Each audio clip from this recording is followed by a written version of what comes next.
No último sermão, nós falamos sobre a questão peculiar da epístola de 1 João. Peculiar porque ela é diferente das epístolas, por exemplo, que temos de Paulo.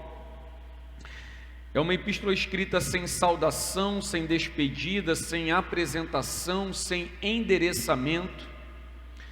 João vai direto ao ponto quando escreve essa epístola.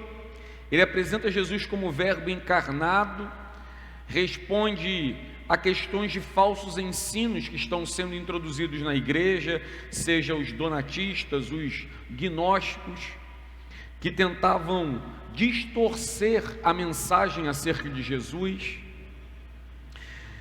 E aí ele vai nos dizer lá no primeiro capítulo, a mensagem que dele ouvimos é a seguinte: Deus é luz e nele não há treva alguma, não há trevas em Deus, não tem nada de errado com Deus, não há nada de imperfeito em Deus. É interessante notarmos que o capítulo 1, irmãos, ele termina trazendo esperança e consolo para aqueles que precisam de perdão frente ao pecado que possam ter cometido. Ele nos diz: se confessarmos os nossos pecados. Esse é um chamado de Cristo para as nossas vidas, chamado ao arrependimento.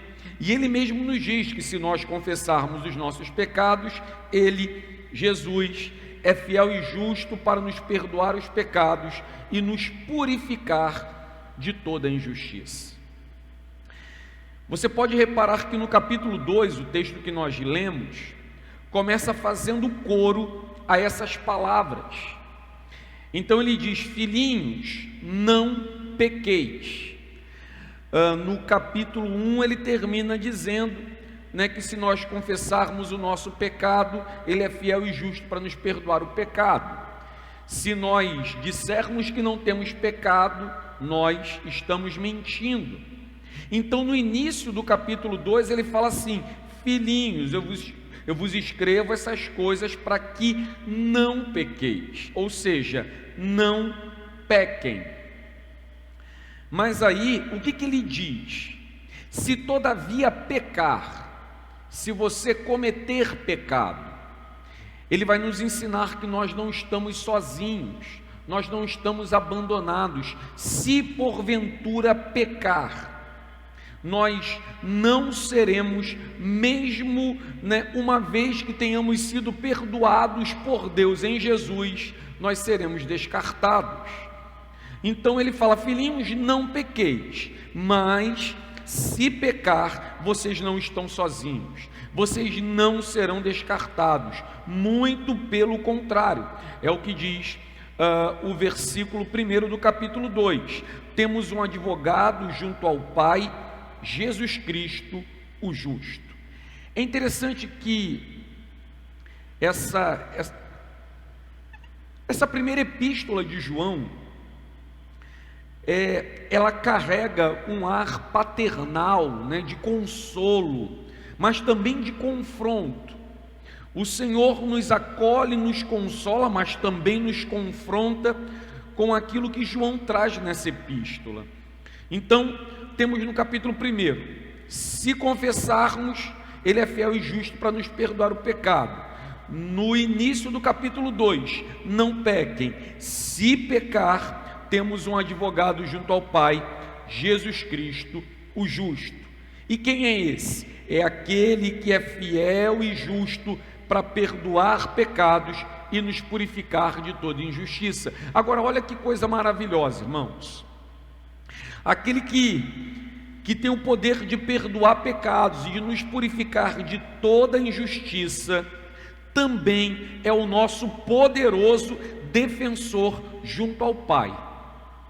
É Ele que defende a nossa causa, pleiteia a nossa causa junto ao Pai. Mas aquilo que a gente pode notar, comprovar no capítulo 2, que há algo além de uma promessa de perdão ou de defesa frente ao pecado. Há um convite no capítulo 2 a nós andarmos como Jesus andou, vivermos como Jesus viveu. Na verdade, é um convite à imitação de Cristo. Quem o conhece, ele diz no texto que lemos, guarda os seus mandamentos. Quem nele permanece também deve andar como ele andou. Ou seja, quem o conhece, ouve a sua voz, guarda seus mandamentos. Quem nele permanece, anda como ele andou. Ele, Jesus, é o modelo de imitação a ser seguido. Irmãos, eu quero tentar, nessa noite, te levar a compreender algumas questões acerca da imitação, exatamente nesse capítulo 2 da primeira epístola de João. Nós temos aqui um convite escrito por João, mas que ele simplesmente replica as palavras de Jesus, um convite a adotarmos o modelo do Filho para as nossas vidas, um convite a fim de adotarmos o modelo de Jesus para as nossas vidas, o modelo utilizado por Ele. Estamos tendo aí oportunidade, irmãos, de ouvir sermões, no Sermão da Montanha, no capítulo 5, 6 e 7 de Mateus. E nesses sermões nós temos claramente o que? Os ensinos de Jesus, as palavras de Jesus. E Jesus está dirigindo tais palavras aos seus discípulos. E aí tem uma questão interessante, se nós aqui olharmos, por exemplo, lá para o Evangelho de Mateus, e nos atentarmos àquilo que Jesus fala, aquilo que Jesus ensina através de suas palavras. E aí nós vamos notar, irmãos, que sejam nas palavras de Jesus, sejam lá nas palavras do apóstolo, dois apóstolos, que replicam os ensinos de Jesus, ele nunca nos trata em termos de proibições. Jesus nunca está nos falando o que nós não podemos fazer. Ele nunca está simplesmente apresentando as proibições, não faça isso, não faça aquilo, deixe de fazer aquilo outro. Todas as vezes que nós consideramos as palavras de Jesus, certamente se nós o fizermos, nós vamos perceber que há ali, um convite a tomarmos o seu padrão, a imitarmos o seu modelo, a vivermos aquilo que ele viveu, a sermos aquilo que ele é. E o que isso significa?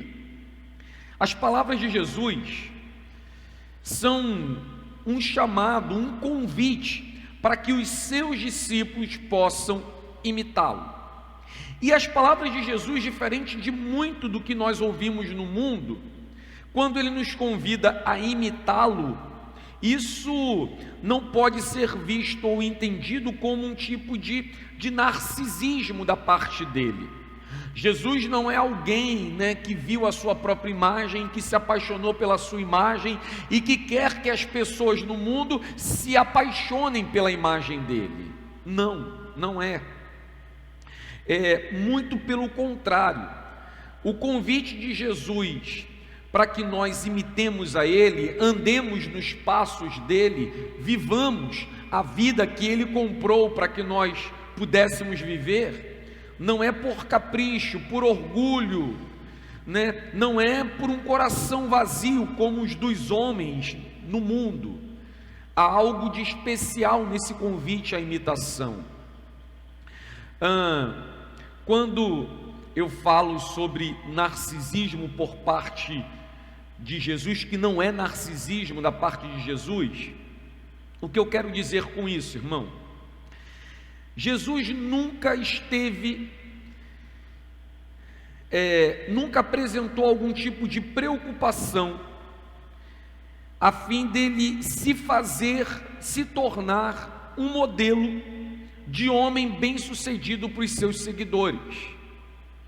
Jesus nunca quis se apresentar frente aos seus seguidores como um homem bem-sucedido, um homem de sucesso.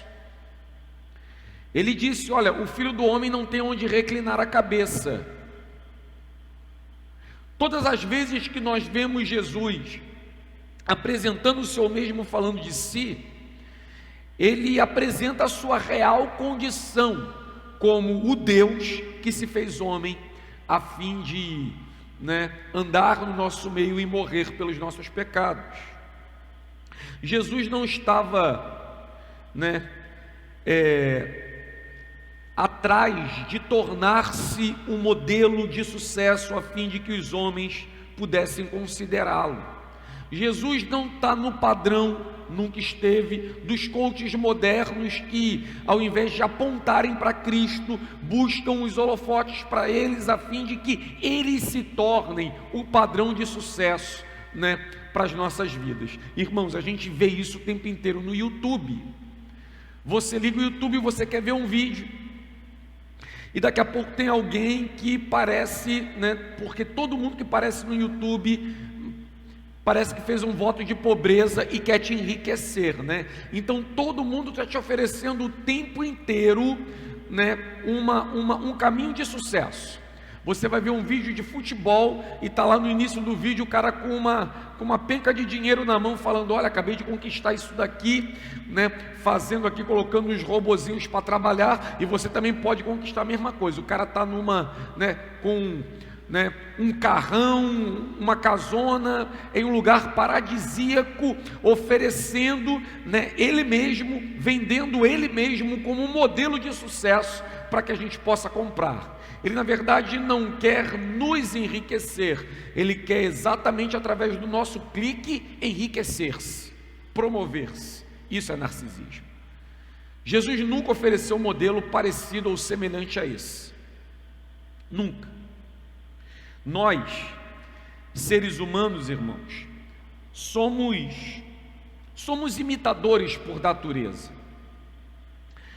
Nós temos um mimetismo, um apego à imitação no nosso coração, e isso nos é natural, embora muitos de nós nem sequer nos demos conta de que nós tomamos modelos e imitamos modelo, de que nós imitamos sentimentos, de que nós gostamos de coisas que outros gostam, buscamos coisas que outros buscam, desejamos coisas que outros desejam, porque carregamos um modelo, gostamos disso, de apegar-se a modelos, e gostamos de, consequentemente, imitá-los. Mas a questão toda não está em imitarmos ou termos por natureza um desejo, uma vontade de imitar pessoas. O problema todo está nos modelos que nós tomamos para imitar. Isso porque, irmãos, muitas vezes os modelos que nós tomamos são eles a exata causa ou a imediata causa das nossas guerras, a exata causa dos nossos fracassos, dos nossos sofrimentos, das nossas tristezas, das nossas angústias. Lembremos, por exemplo, daquilo que temos em Tiago, quando ele diz de onde vêm as nossas guerras, de onde surgem as contendas entre nós. Ele também nos adverte que nós cobiçamos e nada temos. Deixa eu compartilhar alguns exemplos para você entender o problema da imitação, ou a questão da imitação, e o problema dos modelos que nós tomamos. Você encontra um amigo, e esse amigo fala que isso, quando eu digo isso, estou me referindo a qualquer coisa, é bom. Algum amigo pega uma chave, pega um celular, pega um livro, um bem, alguma coisa, ele fala aqui, isso aqui é bom. Você automaticamente passa a se interessar e a considerar a opinião do seu amigo acerca daquilo que ele relatou para você que é bom. É possível que imediatamente aquilo passe, se torne um item, uma coisa da qual você passa a se interessar. Um outro amigo te apresenta uma vantagem ou uma qualidade em uma outra coisa qualquer. E o que você passa a fazer? Você passa a mover suas forças, sua vontade na direção daquilo que ele te apresentou. Aí ainda uma outra pessoa, e isso acontece muitas vezes sem percebermos. Ainda uma terceira pessoa te apresenta um lugar, um objeto, ou até mesmo uma outra pessoa, e o seu coração imediatamente se afeiçoa naquilo, tornando-se aquilo um objeto do seu desejo, ao ponto de você querer transformar a tua própria vida para obter aquilo, mudar inclusive a direção da tua vida, os afazeres da tua vida, as coisas que você deseja, a fim de conquistar aquilo. Isso é interessante, irmãos, pensarmos nessa ideia dos modelos, que os modelos nos são oferecidos o dia inteiro, o tempo todo. Modelo para cada situação, modelo para cada coisa, para cada forma. Modelo, de casamento, modelo de trabalho, modelo de vida financeira, modelo disso, modelo daquilo. As pessoas estão o tempo inteiro dando pitaco sobre o que é bom ou não, o que funciona ou não, e muitas vezes as pessoas nem sequer precisam dar pitaco, falar, apontar, nos apresentar o modelo, basta nos olhar para o que elas estão fazendo, e isso já é o suficiente para despertar em nós um desejo de ter, de fazer, de possuir o que as pessoas estão tendo, fazendo, possuindo. Isso tem nome na Bíblia. A Bíblia chama isso por um nome que eu acredito que é conhecido de todos nós. A Bíblia chama isso de cobiça. Embora as pessoas gostem de traduzir o 10º mandamento, não cobiçarás, dando a palavra cobiça uma conotação mais pesada, é meio que para afastar a ideia de cobiça de quem o pratica. E aí normalmente as pessoas definem cobiça como um instinto de agressão, como que um desejo de querer tomar à força, a qualquer preço. Outros dizem que cobiça é uma certa pulsão agressiva. Mas quando você toma, por exemplo, no livro de Êxodo capítulo 20, o 10º mandamento, que o Senhor diz: não cobiçarás a casa do teu irmão, a mulher do teu irmão. A palavra cobiça ali, ela é simplesmente desejo. É simplesmente desejo, nada além disso. Deixe-me dar mais um exemplo para você entender o problema do desejo e do modelo, como isso afeta direta e indiretamente as nossas vidas. Irmãos, por favor, não reduza o que você está ouvindo aos exemplos que eu estou dando, porque isso é um problema. Normalmente as pessoas fazem isso, você dá um exemplo e parece que a verdade central em torno daquilo que você está ensinando é o exemplo que você usou. O exemplo, ele só tem a função de ser exemplo, de amplificar ou de tornar claro a que aquilo se aplica, por exemplo. Entende? Que bom. Imagine, isso é um exemplo, que há um encontro de dois casais. Casal é sempre homem e mulher. Mulher e mulher, homem e homem é par, não é casal. Então imagine que é um encontro de dois casais. Sei lá, saíram para jantar, encontraram-se em casa, estão lá tomando um café, e um dos casais começa a falar, dar um testemunho da sua vida, falar da sua relação, e com isso eu acredito que isso não é nem estranho, começa a gabar-se daquilo que faz, daquilo que é, daquilo que tem, começa a contar as suas vantagens, as suas conquistas, de que condição saiu, em que condição chegou. E aí de repente a mulher começa a testemunhar, e ela começa a falar do marido, dizendo o seguinte: olha, ele faz isso, ele me dá aquilo, ele me permite fazer aquilo outro, e ele não vê nenhum problema se eu praticar ou eu não praticar aquela outra coisa.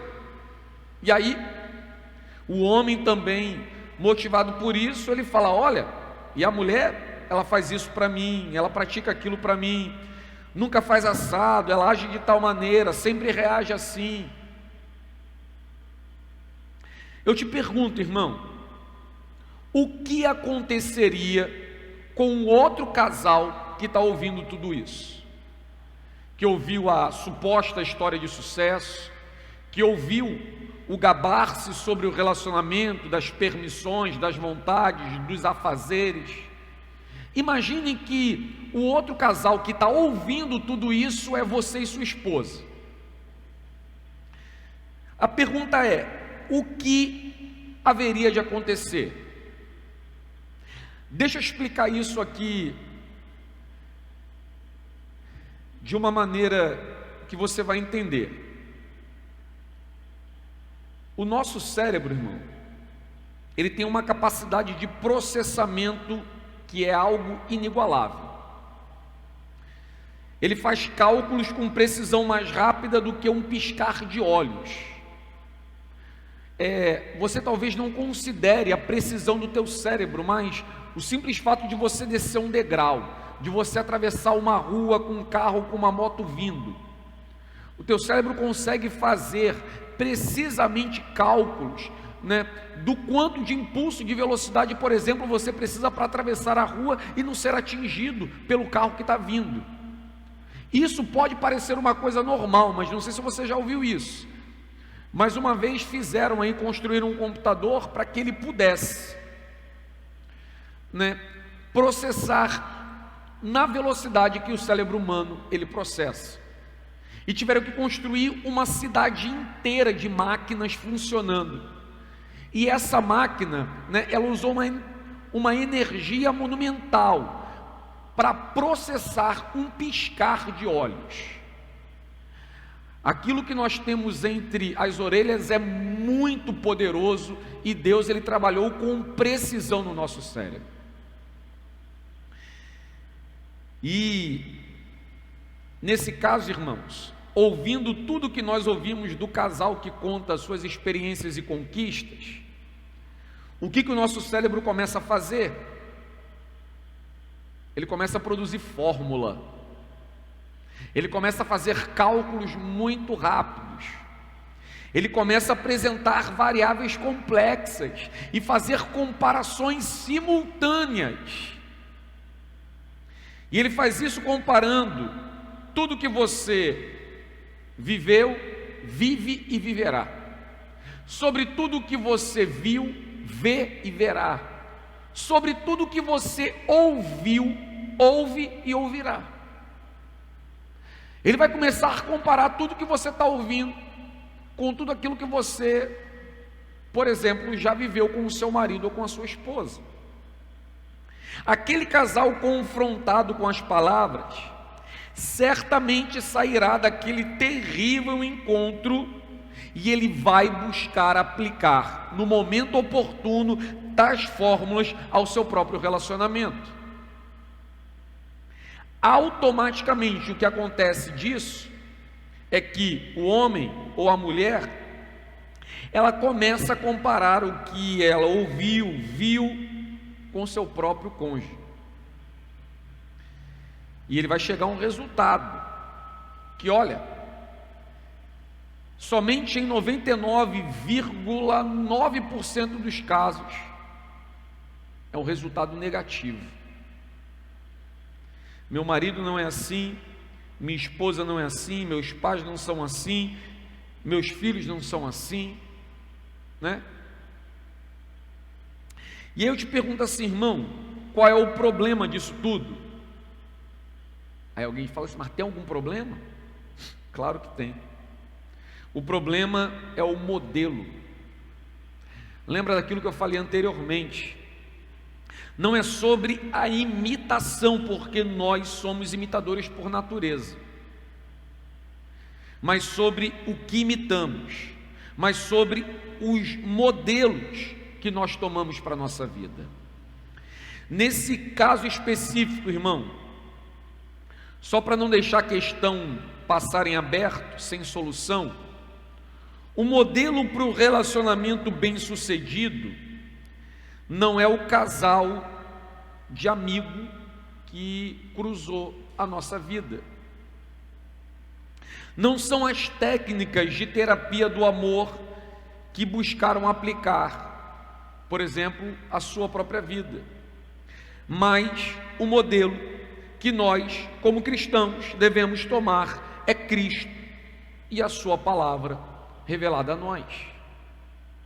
E eu sei que isso, irmão, eu sei que isso é muito complicado, isso é um problema para muita gente. Por que um problema para muita gente? Porque a maioria das pessoas, elas preferem acreditar naquilo que dá certo, a ter que se sujeitar àquilo que é certo.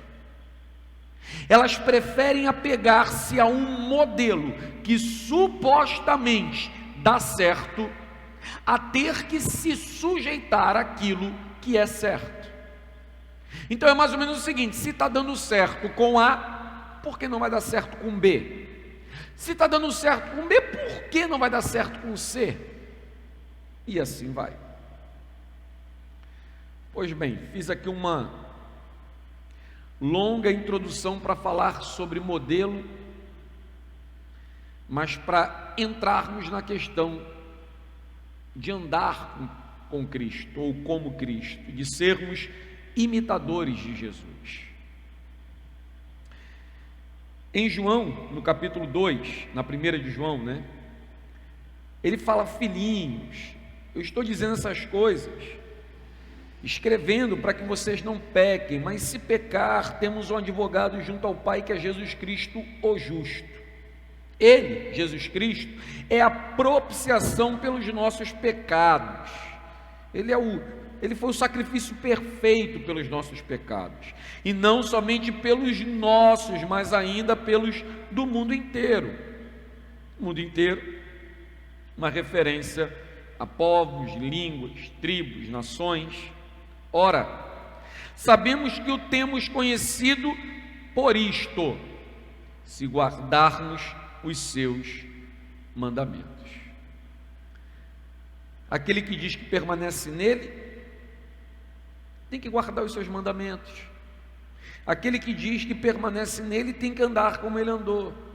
Aquele que diz que nele está, por ele foi purificado, porque ele mesmo é a propiciação pelos nossos pecados. Ele é o sacrifício perfeito pelos nossos pecados, a fim de nos perdoar os pecados. E qual é o fim disso? De nós sermos como ele é, de nós termos a vida dele em nossas vidas. Quando somos chamados então a imitar Jesus, irmão, nesse caso, somos chamados a imitar o que em Jesus?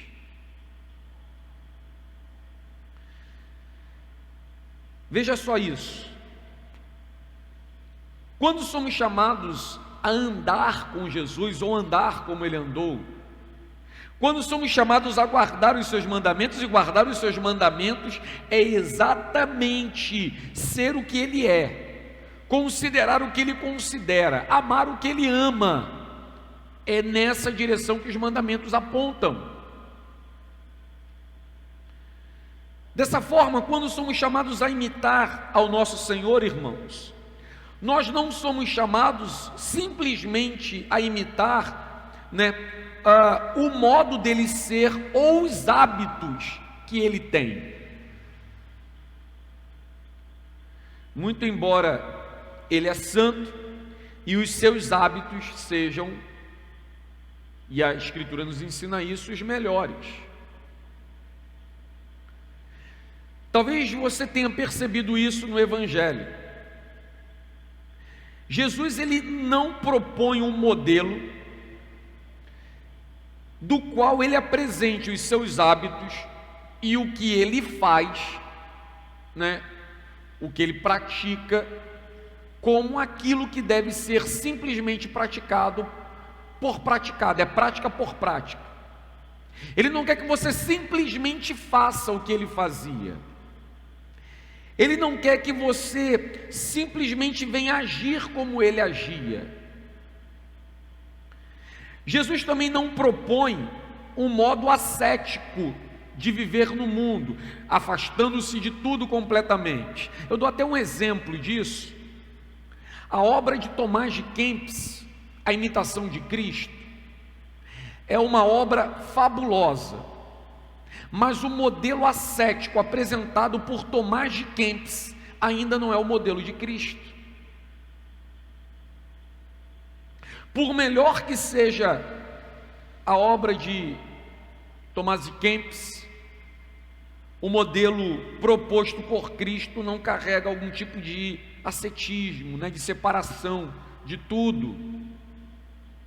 Não há um convite a um isolamento do mundo, mas o abandonar do mundo, né, naquilo que vem do mundo, suas concupiscências, seus desejos infernais. Mas nós fomos salvos do mundo e enviados ao mundo a fim de anunciar Jesus. Então, quando olhamos para Jesus, ao que somos chamados a imitar? Jesus nos convida a imitar, irmão, o seu próprio desejo. Esse é o impulso que conduziu Jesus, esse é o objetivo que ele fixou, assemelhar-se ao Pai. O tempo inteiro, quando vemos Jesus se apresentar, ele diz: eu e o Pai somos um. Quem me vê, vê o Pai. A minha vontade é fazer a vontade de meu Pai. Essa é a minha comida e a minha bebida. Ele fala: creiam que eu estou no Pai e o Pai está em mim. Quando ele ora, ele fala: Pai, seja feita a sua vontade. Há diversos textos que nós temos a oportunidade de visitar, como João 10, João 14, João 4. Então veja só, irmão, o convite para imitar Jesus, e aí isso pode soar um tanto, eu diria, contraditório para alguns, paradoxal. Isso porque quando Jesus nos convida a imitá-lo, ele não nos convida a imitar um desejo próprio. Jesus não pretende ter desejo próprio, vontade própria. Como eu disse, ele nos diz: a minha vontade é fazer a vontade do meu Pai, daquele que me enviou.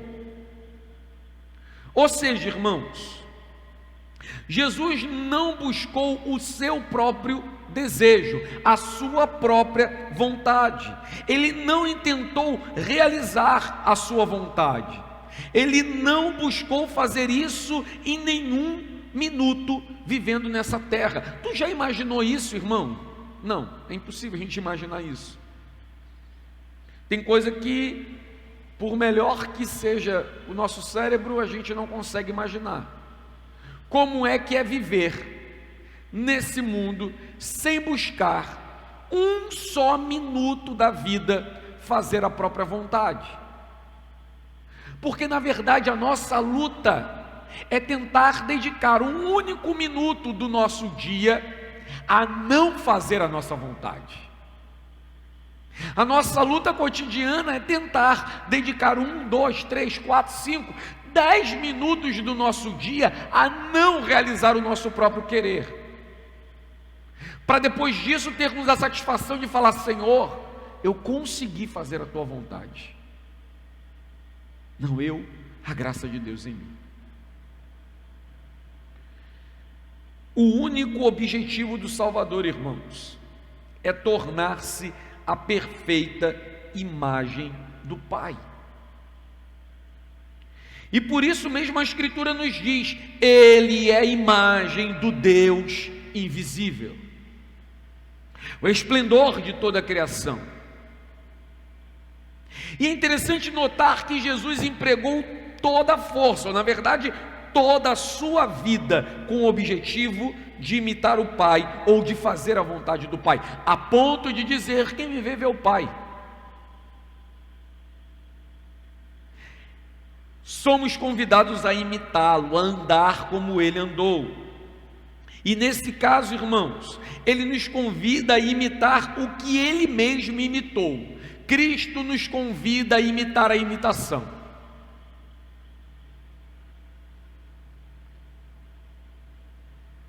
E aí eu te pergunto: por que Jesus e o Pai são os melhores modelos para todos os homens? Você já pensou nisso? Eu me recordo que uma vez eu estava numa roda de conversa e falando exatamente da cosmovisão cristã, da visão de mundo que o cristão tem, e de que a cosmovisão cristã, a visão de mundo que o cristão tem, ela não é uma visão no meio de tantas visões, ela é a única visão. Cristo não é um salvador no meio de alguns outros salvadores, ele é o único salvador. Então eu não acho que o mundo precise de Jesus, eu tenho certeza que o mundo precisa de Jesus. Por que Jesus e o Pai? Porque eles são o melhor modelo a ser imitado. A resposta para isso não é difícil não, irmão. Simples, muito simples. Deus Pai, Deus Filho, Deus Espírito Santo. Deus não é egoísta. Deus não deseja egoisticamente coisa nenhuma. Pensa um pouco nisso. Deus Pai faz o sol nascer para bons e maus. Deus Pai faz o sol nascer para justos e injustos. Dá chuva para bons e maus. Ele permite que a erva daninha, ervas ruins, cresçam no meio de boas ervas, e espera pacientemente o tempo da colheita. Isso é maravilhoso. E por isso ele, o Pai, através do Filho, é o modelo que deve ser imitado. Por quê? Porque é o único que funciona. Somente por meio da imitação de Cristo, da imitação divina, somente por meio de tomarmos o modelo de Cristo, nós podemos vencer as intempéries e as diferenças no mundo. Irmãos, é impossível guardarmos os seus mandamentos se não considerarmos o que ele considerou, se não amarmos o que ele amou, se não olharmos para onde ele olhou. O modelo de Cristo é o exato modelo que tem o poder de nos desvencilhar das armadilhas, das rivalidades e disputas no mundo, dos modelos toscos e egoístas que existem no mundo e que nós muitas vezes abraçamos sem nos dar conta. modelos que nos inspiram a considerar a nossa própria vida em detrimento de todas as outras, os nossos privilégios e conquistas no detrimento de todos os outros. Veja como isso é maravilhoso, irmão.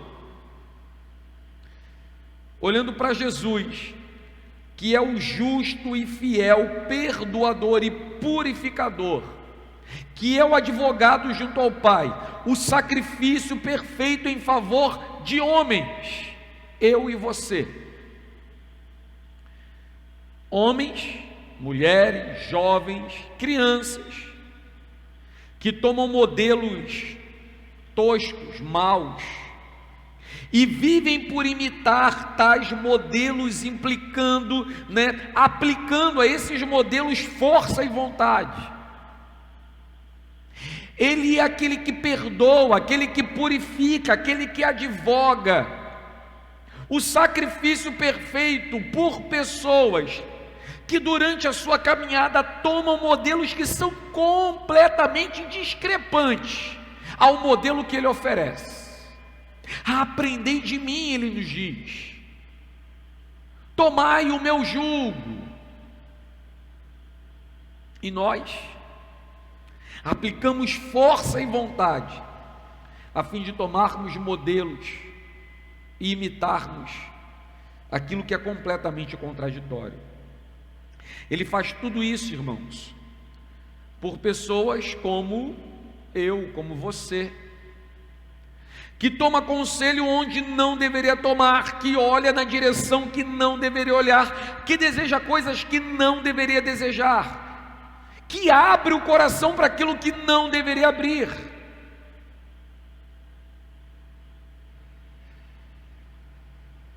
Por isso, nós temos a advertência: filhinhos, não pequeis. Filhinhos, não se entreguem ao pecado. Isso porque Jesus Cristo justo, Ele é o sacrifício perfeito pelos nossos pecados. Ora, se temos conhecido Ele, então temos que guardar os seus mandamentos. Aquele que diz eu o conheço e não guarda os seus mandamentos é um mentiroso, e nele não está a verdade. Mas é claro que não pode estar, eu o conheço e tomo modelos que são contrários a ele. É por isso que Lutero falava: quando pecares, peque com coragem, porque tu está tomando um modelo que vai te trazer duras consequências, e justas por sinal. Aquele, entretanto, que guarda a sua palavra, nele verdadeiramente tem sido aperfeiçoado o amor de Deus. Mas é claro, o que guarda a sua palavra, consequentemente, é aquele que toma o seu modelo, que o imita.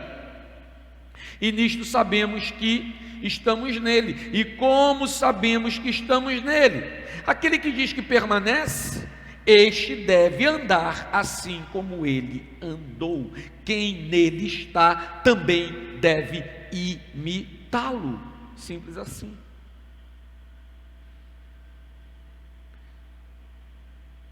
Quer ver isso aqui mais de perto? O que ele está nos ensinando? Do versículo 7 ao versículo 11, ele está dizendo: amados, não vos escrevo um mandamento novo, senão mandamento antigo, o qual desde o princípio tivestes. Esse mandamento antigo é a palavra que ouvistes. Todavia, vos escrevo novo mandamento, aquilo que é verdadeiro nele e em vós, porque as trevas se vão dissipando e a verdadeira luz já brilha.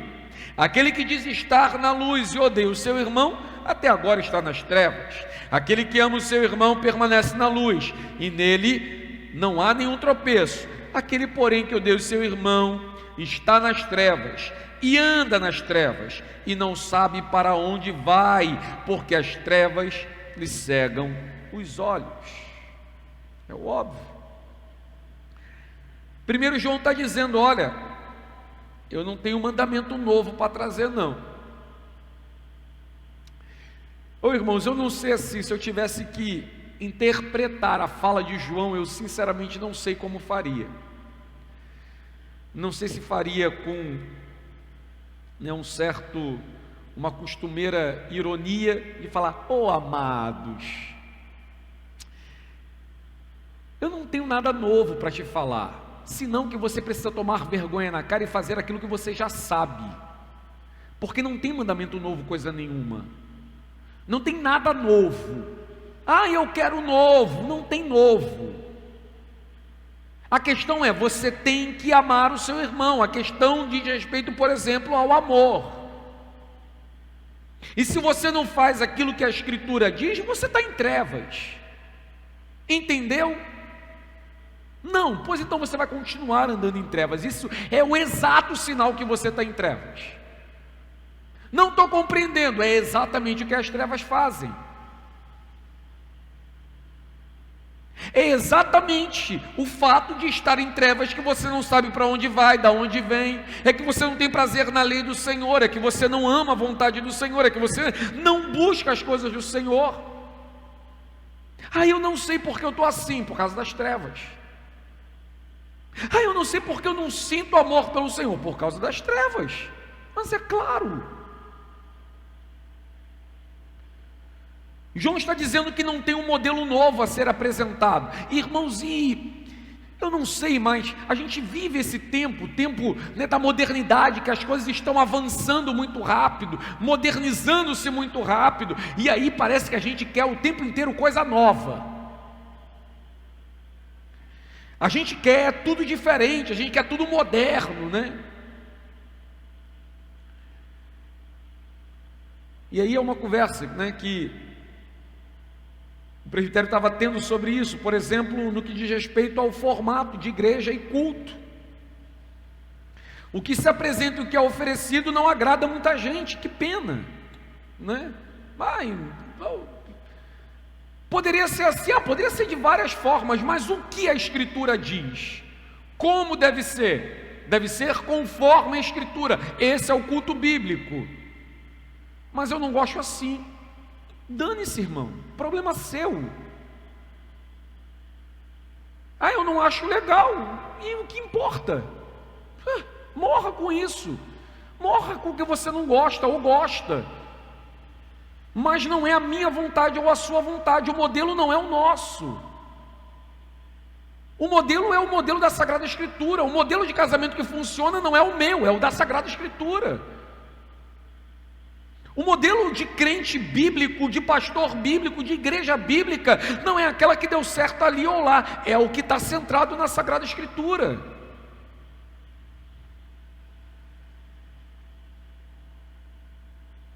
Não há alternativas, não há método novo, modelo novo. Tudo o que tenho a oferecer, João está dizendo, é aquilo que vocês já ouviram.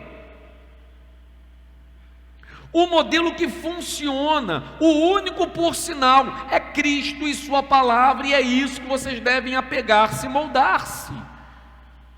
Quando Paulo confronta a igreja de Corinto sobre aquilo que a igreja está fazendo, aquilo que a igreja está vivendo, Paulo fala o seguinte: o que eu recebi do Senhor, eu também vos entreguei. O que eu coloquei diante de vocês foi aquilo que do Senhor eu recebi, aquilo que, por exemplo, ouvimos domingo. João aqui está fazendo a mesma coisa. Ei, gente, vocês estão aí numa onda aí de gnosticismo, com umas ideias aí de que Jesus não veio em carne. Aquele outro grupo que está lá na igreja de Corinto, do qual Paulo está confrontando no capítulo 15, já é o grupo que não acredita em ressurreição. Já percebeu, irmão, que tem uma crença para cada esquema, tem uma crença para cada umbigo? Paulo lá está dizendo: olha, a situação é a seguinte, é Cristo, e é isso. Se não há ressurreição, Cristo não ressuscitou. E vocês estão tudo lascados se vocês acreditarem nisso. João aqui está dizendo: olha, não tem nada novo não, não tem modelo novo, não tem um novo mandamento não. Cristo, isso é o que funciona. Deixa eu retornar a uma questão aqui, que volta aos versículos anteriores e avança aos versículos seguintes, né? Quando você considera o problema do desejo, da cobiça, isso nos remete ao decálogo, às 10 palavras, ou os 10 mandamentos. O último mandamento é o exato não cobiçarás. Ele é precedido por 4 outros mandamentos. E tem uma questão interessante, irmãos, que os 4 mandamentos anteriores, eles são a causa exatamente do não cumprimento do 10º mandamento. Quando ele fala não matarás, não adulterarás, não darás, não furtarás, não darás falso testemunho. Por que mesmo alguém mata? Por que mesmo alguém adultera? Por que mesmo alguém mente, dá falso testemunho? Por que mesmo alguém furta? Por causa do 10º mandamento, por causa do desejo, por causa do modelo, por causa da cobiça.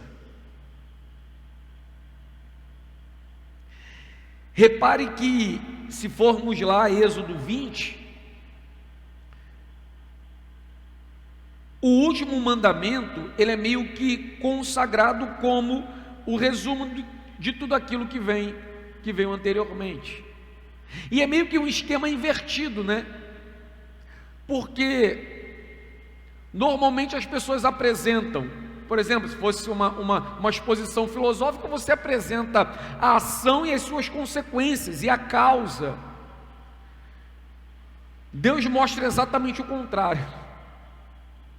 Ele mostra as causas. Isso aqui é consequência disso aqui, ó. Lembra do que Paulo disse? Eu não saberia o que é se a lei não me dissesse não cobiçarás.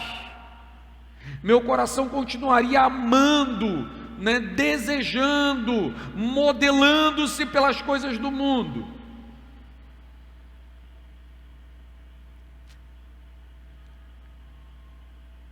Se nós deixássemos de desejar os bens do próximo, de maneira alguma seríamos acusados, por exemplo, de assassinato, de adultério, de roubo, ou de sermos mentirosos e darmos falso testemunho.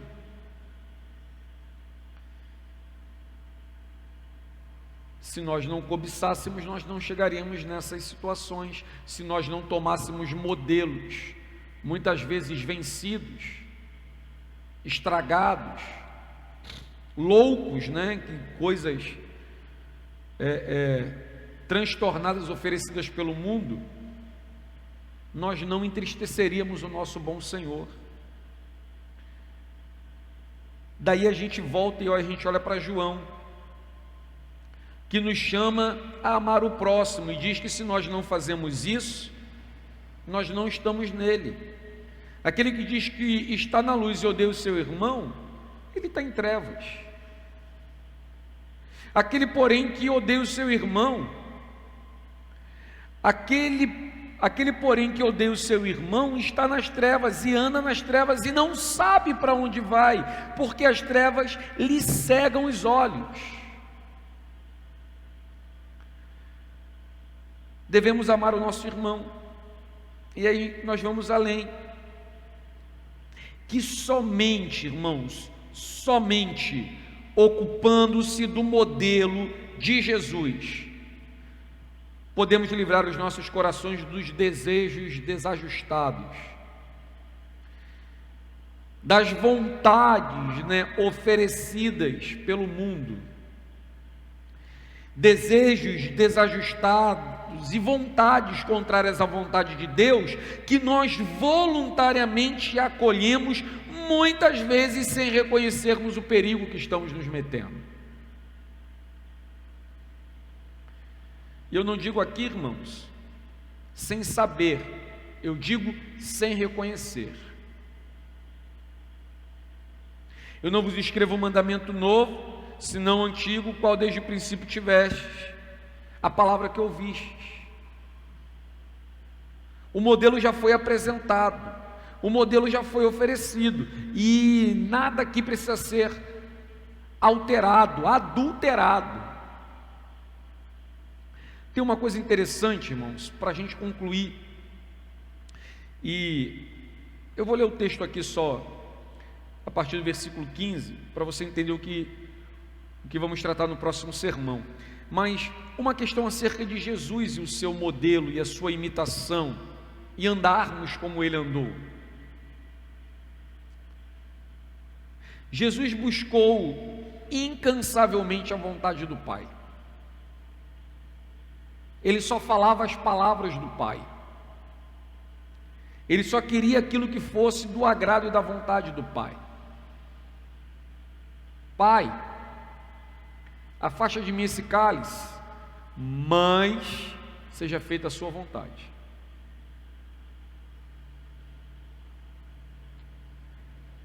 Nós tomamos modelos, irmãos, abraçamos modelos, nos envolvemos com modelos que destroem relacionamento, que acabam com a nossa visão de reino, que destroem a nossa espiritualidade, que acabam com o nosso temor, que desgovernam, desorientam a nossa vida, tiram o governo de Deus da nossa vida. E muitas vezes a balança que nós usamos para fazer isso são os outros, o mundo, aquilo que dá certo para A ou B, ou aquilo que C ou D fez, e nós não consideramos Deus e a sua palavra. A primeira epístola de João tem uma coisa interessante, irmãos, que assim como o seu evangelho, a linguagem de João é muito clara, explícita. João não faz a rodeio. Se você diz que você odeia o seu irmão, você não está nele. Se você diz que você não consegue amar o seu irmão, você está em trevas. E é por isso que você não avança, porque quem está em trevas não sabe para onde vai, não enxerga coisa nenhuma. Do 12 ao 14 ele vai falar aqui conselho aos servos, aos filhinhos, aos pais, aos jovens.